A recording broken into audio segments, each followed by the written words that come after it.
Hey guys, welcome back to another video. Ranjit here. So upcoming degree level preliminary എക്സാമിനേഷന് വേണ്ടിയുള്ള ഒരു smart revision സ്ട്രാറ്റജിയാണ് നമ്മൾ ഇന്ന് ഈ ഒരു വീഡിയോയിലൂടെ പ്രൊവൈഡ് ചെയ്യുന്നത്. ഏതെങ്കിലും ഒരു രീതിയിൽ തീർച്ചയായിട്ടും നിങ്ങൾ ഈ ഒരു എക്സാമിനേഷന് വേണ്ടി തയ്യാറെടുത്തിരിക്കാം. സോ ആ ഒരു പ്രിപ്പറേഷൻ ഒരു ഫൈനൽ പുഷ് കൊടുക്കുക, അല്ലെങ്കിൽ അതിനെ ഒരു പോളിഷ്ഡ് ആയിട്ടുള്ള രീതിയിലേക്ക് മാറ്റുക. കംഫർട്ടബിൾ ആയിട്ട് നിങ്ങൾക്ക് പ്രിലിമിനറി എക്സാമിനേഷൻ ക്ലിയർ ചെയ്യാനായിട്ട് സാധിക്കണം. സോ അതിന് വേണ്ടിയുള്ളൊരു സ്ട്രാറ്റജി അല്ലെങ്കിൽ ഒരു പ്ലാനാണ് നമ്മൾ ഇന്ന് ഈ ഒരു വീഡിയോയിലൂടെ പ്രൊവൈഡ് ചെയ്യുന്നത്. ബേസിക്കലി നിങ്ങൾ ഇതുവരെ ചെയ്ത ആ ഒരു പ്രിപ്പറേഷനെ ഒന്ന് മാക്സിമൈസ് ചെയ്യുക. അതാണ് ഈ ഒരു ഫൈനൽ വീക്ക് സ്ട്രാറ്റജി എന്ന രീതിയിൽ നമ്മൾ ഈ ഒരു വീഡിയോയിലൂടെ പ്രൊവൈഡ് ചെയ്യുന്നത്. Anyway, without further delay let's get started. So ആദ്യമായിട്ട് ഈ ഒരു ഘട്ടത്തിൽ ഏറ്റവും ആവശ്യമായിട്ടൊരു കാര്യം നിങ്ങളുടെ ഒരു മൈൻഡ് സെറ്റാണ്. Actually your mind set decides everything. ഞാൻ മുൻപ് മെൻഷൻ ചെയ്ത പോലെ ഏതെങ്കിലും ഒരു രീതിയിലൊക്കെ നിങ്ങൾ ഈ ഒരു എക്സാമിനേഷന് വേണ്ടി തയ്യാറെടുത്തിരിക്കാം. മേ ബി വളരെ കൺസിസ്റ്റൻ്റ് ആയിട്ട് കണ്ടിന്യൂസ് ആയിട്ട് പ്രിപ്പറേഷൻ ചെയ്ത ആളുകളുണ്ടാകാം. ഏതെങ്കിലും കാരണവശാൽ പ്രതീക്ഷിച്ച ആ ഒരു രീതിയിൽ പ്രിപ്പറേഷൻ ചെയ്യാൻ പറ്റാതെ പോയ ആളുകളൊക്കെ ഉണ്ടാവും, വിവിധ കാരണങ്ങൾ കൊണ്ട്. എനിവേ, ഈ ഒരു ഘട്ടത്തിൽ നിങ്ങൾ ഇതുവരെ ചെയ്തിട്ടുള്ള ആ ഒരു പ്രിപ്പറേഷനെ ട്രസ്റ്റ് ചെയ്യുക. അതോടൊപ്പം തന്നെ മുൻപിലുള്ള സമയം ഏറ്റവും ഇൻ്റലിജൻ്റ് ആയിട്ട് ഉപയോഗിക്കുക എന്നുള്ളതാണ്. No panic, no regret watts ever.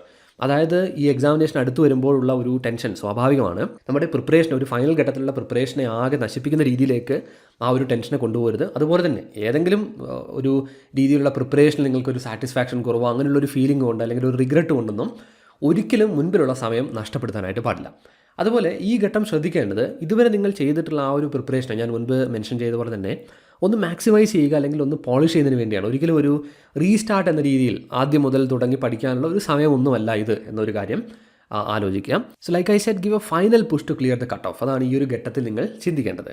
ഇനി ഇവിടെ ശ്രദ്ധിക്കേണ്ടതായിട്ടുള്ളൊരു കാര്യം, ഈ ഒരു എക്സാമിനേഷനുമായി ബന്ധപ്പെട്ടൊരു റിയാലിറ്റി നമ്മൾ മനസ്സിലാക്കണം. നമ്മൾക്കറിയാം ഇത് ഒരു ഗുഡ് ക്വാളിറ്റി ക്വാളിഫയിങ് എക്സാമിനേഷനാണ്. അതായത് ഞാൻ സ്പെസിഫിക് ആയിട്ട് ഗുഡ് ക്വാളിറ്റി എന്ന് പറയാനുള്ള ഒരു കാരണം, നമ്മൾക്കറിയാം ഡിഗ്രി തലത്തിൽ കണ്ടക്ട് ചെയ്യുന്ന പ്രിലിമിനറി എക്സാമിനേഷൻ എന്ന് പറയുന്നത് നല്ല നിലവാരത്തിലുള്ള ചോദ്യങ്ങൾ വരുന്ന ഒരു പരീക്ഷ തന്നെയാണ്, ഈവൻ ദോ അതൊരു ക്വാളിഫയിങ് എക്സാമിനേഷൻ ആണ് എങ്കിൽ പോലും.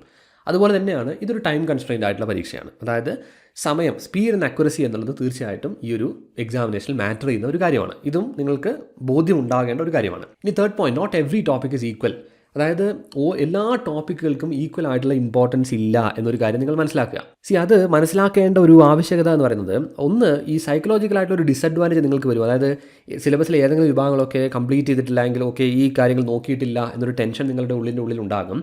മനസ്സിലാക്കേണ്ടത്, ഞാൻ മുൻപ് മെൻഷൻ ചെയ്ത പോലെ ഇതൊരു ക്വാളിഫയിങ് എക്സാമിനേഷനാണ്. കൂടാതെ ഡിഗ്രി തലത്തിലുള്ള പ്രിലിമിനറി എക്സാമിനേഷൻ ആ സിലബസിൻ്റെ ഒരു പ്രത്യേകത എന്ന് പറയുന്നത് സ്മാർട്ടായിട്ട് ടാർഗറ്റിംഗ് ഏറ്റവും അധികം പോസിബിൾ ആയിട്ടൊരു പരീക്ഷയാണ്. ഈവൻ നിങ്ങൾ ഏതെങ്കിലും ഒരു വിഭാഗത്തിൻ്റെ ഒരു സിലബസ് സ്കിപ്പ് ചെയ്യുകയാണെങ്കിൽ പോലും കംഫർട്ടബിളായിട്ട് നിങ്ങൾക്കിത് ക്ലിയർ ചെയ്യാനായിട്ട് സാധിക്കും. സ്മാർട്ടായിട്ട് സിലബസിലെ ടോപ്പിക്കുകൾ ടാർഗറ്റ് ചെയ്യണം എന്നുള്ളത് മാത്രമാണ്. സോ ഈ ഒരു റിയാലിറ്റി നിങ്ങൾ ആദ്യമായിട്ട് മനസ്സിലാക്കിയിരിക്കണം. What actually matters now.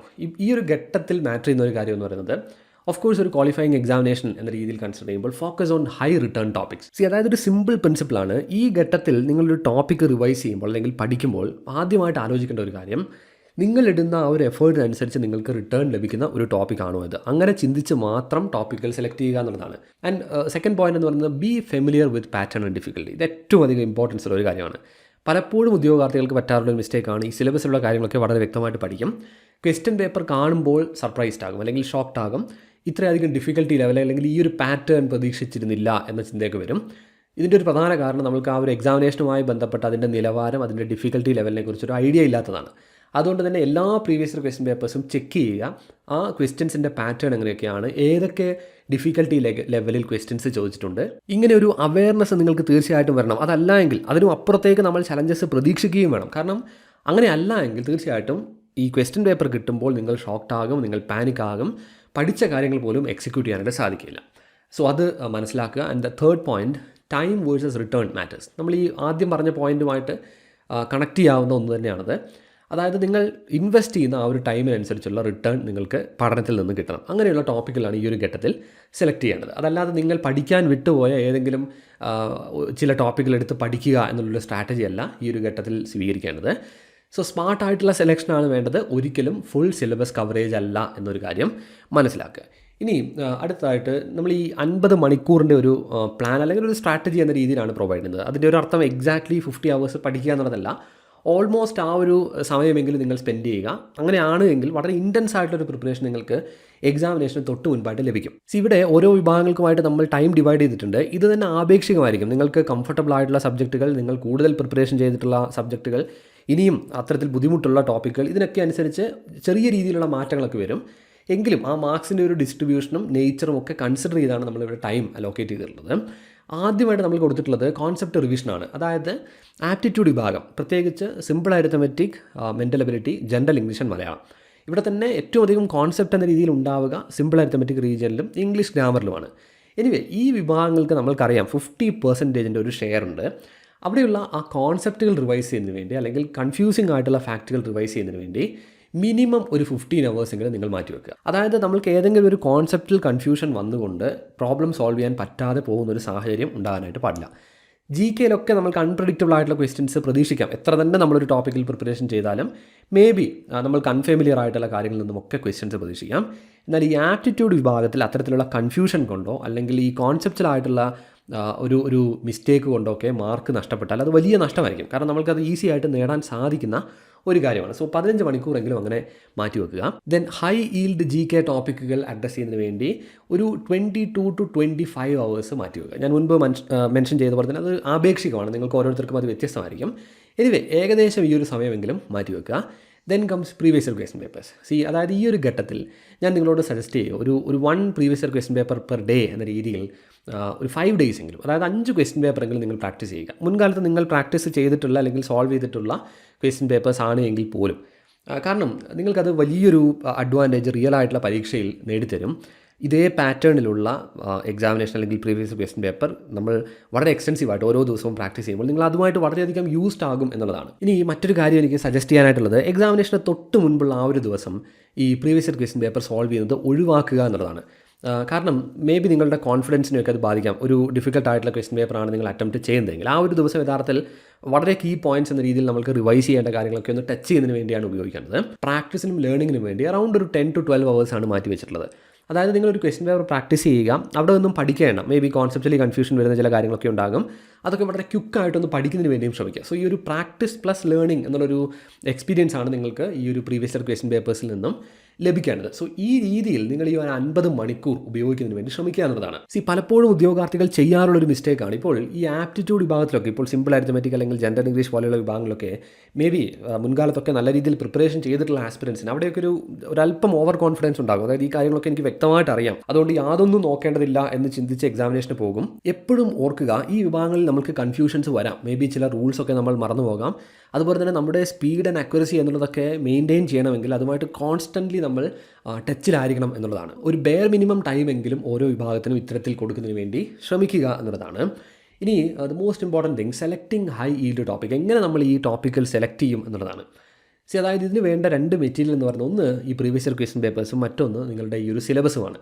ഇതൊരുമിച്ച് നമ്മൾ നോക്കിയാൽ നമുക്ക് വളരെ വ്യക്തമായിട്ട് മനസ്സിലാക്കാൻ സാധിക്കും ഏതൊക്കെ വിഭാഗങ്ങളിൽ നിന്നുമാണ് PSC ഏറ്റവും അധികം ക്വസ്റ്റ്യൻസ് ചോദിച്ചിട്ടുള്ളത്, ഏത് ആംഗിളിലാണ് ക്വസ്റ്റ്യൻസ് ചോദിച്ചിട്ടുള്ളത്, ഈ കാര്യങ്ങളെക്കുറിച്ചുള്ള വ്യക്തമായിട്ടുള്ള ഐഡിയ നിങ്ങൾക്ക് ലഭിക്കും. സോ അങ്ങനെ കണ്ടെത്തി അത്തരത്തിൽ പ്രയോറിറ്റൈസ് ചെയ്ത് പഠിക്കുന്നതിന് വേണ്ടി ശ്രമിക്കുക. ഇവിടെ ഈ ഹൈ ഈൽഡ് ടോപ്പിക്കുകൾ എന്ന് പറയുമ്പോൾ ഈ ഫ്രീക്വൻസി ഓഫ് അപ്പിയറൻസ് മാത്രമല്ല, അതായത് എത്ര തവണ അവിടെ നിന്നും ചോദ്യം ചോദിച്ചിട്ടുണ്ട് എന്നത് മാത്രം കൺസിഡർ ചെയ്തല്ല, മേ ബി ചെറിയ എഫേർട്ട് കൊണ്ട് നമുക്ക് പഠിക്കാവുന്ന ചില ഷോർട്ട് ടോപ്പിക്കുകളൊക്കെ ഉണ്ടാകും. ഫോർ എക്സാമ്പിൾ ഇപ്പോൾ ഗ്ലോബൽ വാർമിംഗ് പോലെയുള്ള ടോപ്പിക്കുകൾ, ഞാൻ ചെറിയ എക്സാമ്പിൾ പറയുകയാണ്. സോ അങ്ങനെയുള്ള ടോപ്പിക്കുകളൊന്നും സ്കിപ്പ് ചെയ്യേണ്ടതില്ല, വളരെ ഈസി ആയിട്ട് നിങ്ങൾക്കത് റിവൈസ് ചെയ്യാൻ സാധിക്കും. അതുപോലെ കൺസിഡർ ചെയ്യേണ്ട ഒരു കാര്യമാണ് ഫ്രീക്വൻസി. അതായത് പല തവണ PSC ക്വസ്റ്റ്യൻസ് ചോദിച്ചിട്ടുള്ള റീജിയൻസ് ഉണ്ടാകും, അത് സെലക്ട് ചെയ്യുക. അതാണ് പ്രൈമർലി ചെയ്യേണ്ടതായിട്ടൊരു കാര്യം. അങ്ങനെ ഐഡൻറ്റിഫൈ ചെയ്തതിന് ശേഷം നിങ്ങൾ ചെയ്യേണ്ടത്, ഒരിക്കലും നിങ്ങൾക്ക് ഏറ്റവും അപരിചിതമായിട്ടുള്ള ഒരു ടോപ്പിക് അതിൽ നിന്നും പിക്ക് ചെയ്ത് പഠിക്കുക എന്നുള്ളതല്ല. നിങ്ങൾക്ക് ഏറ്റവും ഫെമിലിയർ ആയിട്ടുള്ള അങ്ങനെയുള്ള സ്കോറിംഗ് ഏരിയാസ് ആദ്യം തന്നെ പഠിച്ചു തീർക്കുക. ഒരുപാട് കോൺഫിഡൻസ് നിങ്ങൾക്ക് അത്തരത്തിൽ നേടാനായിട്ട് സാധിക്കും. കാരണം വളരെ ക്വിക്കായിട്ട് നിങ്ങൾക്ക് ആ കാര്യം ഫിനിഷ് ചെയ്യാൻ പറ്റും. So prioritise topics you can revise quickly. അതാണ് എപ്പോഴും ആലോചിക്കേണ്ടത്. അതിൻ്റെ ഇമ്പോർട്ടൻസ് എന്നൊരു കാര്യം കൺസിഡർ ചെയ്ത് കഴിഞ്ഞാൽ എത്ര പെട്ടെന്ന് എനിക്ക് ഈ കാര്യങ്ങൾ റിവൈസ് ചെയ്ത് തീർക്കാൻ സാധിക്കും എന്നൊരു കാര്യം ഐഡൻറ്റിഫൈ ചെയ്ത് ആ ടോപ്പിക്കുകൾ സെലക്ട് ചെയ്ത് അങ്ങനെ പ്രയോറിറ്റൈസ് ചെയ്ത് റിവിഷൻ കണ്ടക്ട് ചെയ്യുന്നതിന് വേണ്ടി ശ്രമിക്കുക എന്നുള്ളതാണ്. സോ ഈ രീതിയിൽ ഹൈ ഈൽഡ് ടോപ്പിക്കുകൾ കണ്ടെത്തുക. സോ ഞാൻ തുടക്കത്തിൽ സൂചിപ്പിച്ചതുപോലെ തന്നെ നിങ്ങളുടെ ഒരു പ്രിപ്പറേഷൻ ഒന്ന് മാക്സിമൈസ് ചെയ്യാനാണ് ഈ ഒരു ഘട്ടത്തിൽ, അല്ലെങ്കിൽ ഒന്ന് പോളിഷ് ചെയ്യാനാണ് ഈ ഒരു ഘട്ടത്തിൽ ശ്രമിക്കേണ്ടത്. Finish strong and clear the cut of. ഇതാണ് നമ്മുടെ മുൻപിലുള്ള ഒരു ലക്ഷ്യം എന്ന് വളരെ വ്യക്തമായിട്ട് മനസ്സിലാക്കുക. Focus only on what matters. ഒരിക്കലും ഇത് ഒരു റീലേണിനുള്ള സമയമല്ല എന്നത് മനസ്സിലാക്കുക. അതുപോലെ തന്നെയാണ് പ്രിറ്റി ന്യൂ ടോപ്പിക്സ് ഒന്നും ഒരിക്കലും ഈ ഒരു ഘട്ടത്തിൽ എടുത്തുകൊണ്ട് പഠിക്കാനായിട്ട് ശ്രമിക്കരുത്.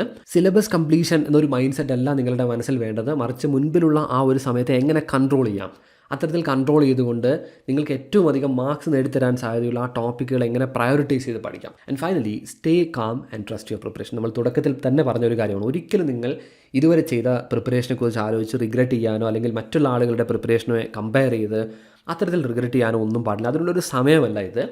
വളരെ കാമായിരുന്നു കൊണ്ട് ഈ ഒരു ഫൈനൽ വീക്കിൽ നിങ്ങളുടെ പ്രിപ്പറേഷനെ നല്ല രീതിയിലൊന്ന് പോളിഷ് ചെയ്യുക എന്നുള്ളത് മാത്രമാണ്. സോ ഡിഗ്രി ലെവൽ പ്രിലിമിനറി എക്സാമിനേഷന് വേണ്ടി നമ്മൾ കണ്ടക്ട് ചെയ്യുന്ന ഒരു സ്ട്രക്ചേർഡ് പ്രിപ്പറേഷൻ പ്രോഗ്രാമാണ് 30-day പ്രിലിംസ് എക്സിക്യൂഷൻ ലാബ്.